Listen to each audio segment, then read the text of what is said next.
Alam nyo ba na napakaraming magagandang benepisyo ang naidudulot sa atin ng pag-eehersisyo? Una na dito ay maiiwasan natin ang numero 1 sanhi ng sakit at kapansanan. Ang tanong, paano ba natin sisimula ng pag-eehersisyo? Pinakaunang kailangan natin gawin ay mag-set ng malinaw na plano. Bakit?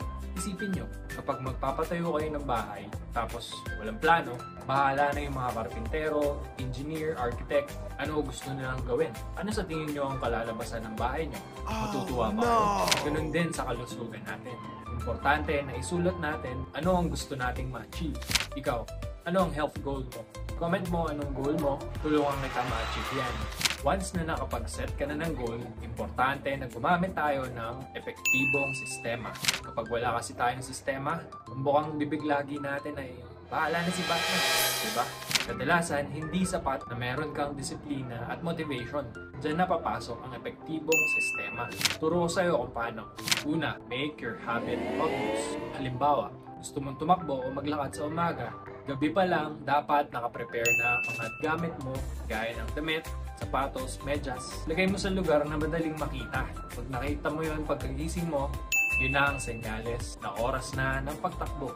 Pangalawa, dapat kaakit-akit ang ehersisyo mo. Gawin mo anong hilig mong gawin. Pwedeng badminton, cycling, swimming, running, walking, workout sa gym o basketball.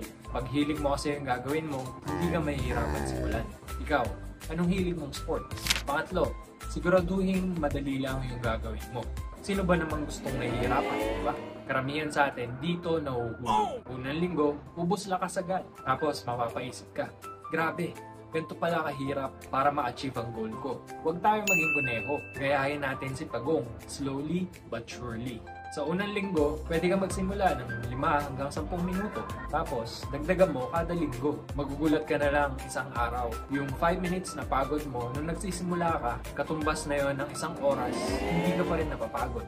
At panghuli, siguraduhin satisfying yung ginagawa mo. Mag-attach ka ng reward sa habit na yon.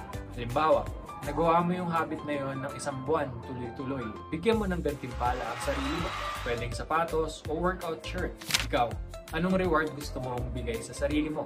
Tandaan, mag-set ka muna ng malinaw na plano bago magsimula. Tapos, gamitin mo na yung sistema sa pagbuo ng habit para maanin mo lahat ng benepisyo ng pag-eehersisyo. Sana nakatulong ang video na to.